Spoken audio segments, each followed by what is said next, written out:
Hey everyone, it's Christian from The Gamer, and in this Arc Raiders video, we'll be going over the easiest, low-risk, high-reward way to earn coins.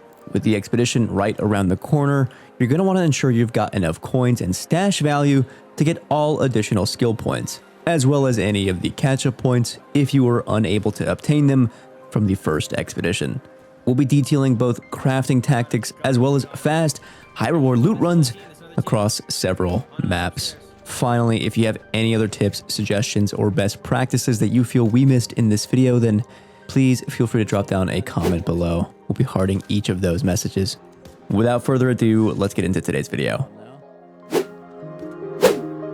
Right, shortly after Arc Raiders released, we put out a guide detailing the best ways to earn coins fast. The goal then was to do a bunch of efficient runs in order to grab as many trinkets as you can in a single raid, and then sell those for high profit return. Now, obviously, a lot of things have changed since release, but the core principle is the same. Spend as little time as possible in a raid while getting the most amount of high value material. However, with Embark's latest patch, the quickest way to earn coins does not even require you to be in raid, and that's the energy clip ammo strategy. By far, the quickest way to make money is by crafting stacks of these, as selling them makes you a profit of 5,000 for each stack. Previously, you would need to find a legendary weapon or a legendary weapon blueprint during the Harvester event to unlock the ability to craft energy ammo. But now with the latest 1.17 patch, energy clip ammo is now craftable at the base workbench.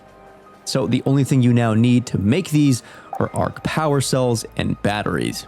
If you've seen our guide on stash management, then you should hopefully have a bunch of these lying around your stash. However, if you do not and you're low on these, then we have some suggestions for how to farm these quickly.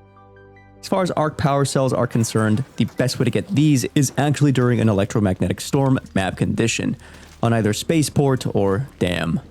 You'll want to run around the map looking for the plumes of black smoke, as these will lead you both to crashed arc probes as well as arc couriers. During an electromagnetic storm, both probes and couriers often spawn in either pairs or groups of 3. And there's always a ton of great materials inside either of these containers, including arc power cells. Simply breach, search, run around the map, and rinse and repeat to get a bunch of arc power cells. If you're concerned about batteries, don't be. They're actually a lot easier to farm than the arc power cells. For a battery farm run, you're going to want to load into Stella Montis and then head specifically to the workstations on the second floor of Robotics Sandbox, as here there are a ton of server cabinets that you can breach into, as well as computer monitors and desk loot you can salvage or recycle into batteries. If you're planning on doing some loot runs on Stella Montis anyway, then I would highly suggest supplementing this spot to loot 2 birds with 1 stone. And speaking of Stella Montis, let's talk loot runs. If you've seen some of our previous guides, we have a full Stella Montis loot run video that which you can check out. It'll be a lot more in-depth. However, for the sake of this video, we'll give you the highlights. The only 2 spots you really need for an effective 100 to 150k worth of coins in about 10 to 15 minutes are assembly and assembly workshop and the staff room in loading bay. Since these are very close to one another, you won't need to memorize a bunch of pathing through the map to have an effective loot run. Your priority should always be assembly and assembly workshop, as here we're looking for Exodus material. These are sold as high value loot items, and farming just a couple of containers can get you to 50 to 100k in just a matter of minutes. You'll want to loot the yellow drawers and small blue cabinets in the assembly rooms, the white drawers that spawn in between these rooms, breach the server cabinets, as we're also looking for batteries, and of course the white cabinets and drawers found in the upstairs of assembly workshop. Next, if you've got the time and inventory space, then I'd head into loading bay. Here, you're going to want to breach into the staff room and search all of the red lockers, as there are always high value loot items found in these containers. Again, if you're low on batteries, then I'd highly suggest heading to Robotics Sandbox for a quick 2 to 3 minute loot run on the second floor workstations.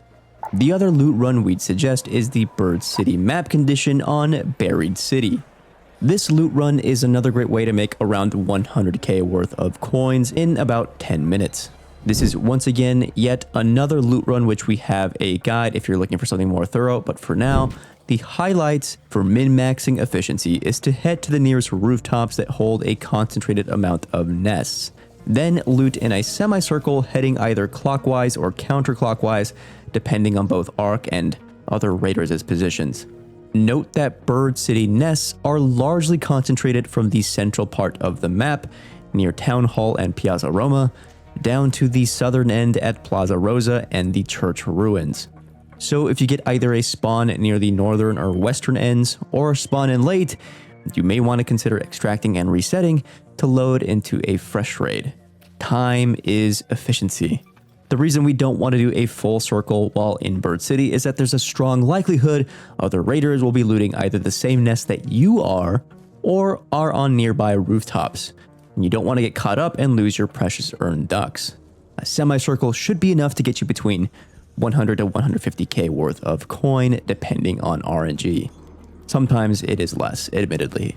Plus, a quicker extract means a quicker reset, meaning you can head back in to run another farm. And our last loot run is kind of an underrated pick, and I think maybe even a bit stronger than Bird City, and one that I think a lot of other people have forgotten about. And that is the village on the Blue Gate. The reason why you'd want to do a loot run at this spot is that the spawn rate for trinkets is some of the highest in the game. I'd argue these spawn rates at the Blue Gate Village are as high as some of the favorite spots in Buried City, like the Grandioso Apartments. Since the Blue Gate Village is on the outskirts of the map, it also means less players are looting around and less Ark activity. You'll want to keep an eye out for both breachable containers as well as dumpsters and garbage bins, as often these can house both trinkets and blueprints. But the main focus should be looting the drawers found in the rooms of the apartments. Admittedly, Blue Gate is the largest map in Ark Raiders, so if you spawn on the complete opposite end, then it'd be much quicker to just reset at a nearby extract and load back in for a fresh raid attempt. With any luck, you should be reaching the 3 million coins needed for maximum skill points in really a single play session. Again, if you have any suggestions or tips for what skills you think are best, then please feel free to drop those down below in the comments. Good luck topside, good luck getting Expedition ready, and we'll see you in the next one. That was fucking nuts. Oh, this is huge for me.